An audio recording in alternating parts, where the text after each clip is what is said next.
Okay. So digitalization of workflow. So workflow tu menjadi lebih digital. Contohlah kita buat design dekat office, dah siap design, dah siap 3D model tu. Kita, so orang dekat site dia buka 3D model tu pakai tab dia kan, dia buka. Okay, dia boleh refer lah. Okay, dia tengok dekat site installation, dia tengok dekat model tu. Lepas tu dia tengok kalau ada query, ada benda yang kita nak communicate, dia akan tanda, dia akan send ke design team contoh kan. Okay.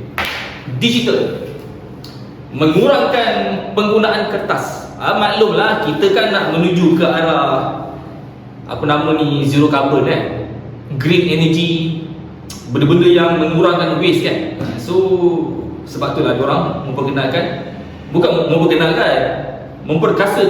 nak memperkasakan digitalization of workflow. Even kita punya government pun dia nak ke arah tu lah, pemerkasaan teknologi digital. So ketan dulu print sampai tebal ni sekarang tak payah, sekarang ni pay submission pakai model digital, hantar submission kan. Okay. Integration with digital technology. Bila model BIM tu dah siap, kita boleh integrate lah dengan macam-macam teknologi digital kan. Okay.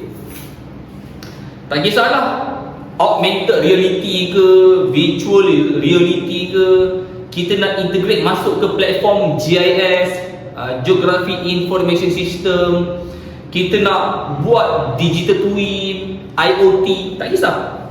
Benda tu dah ada, kita tinggal nak integrate saja. Okay?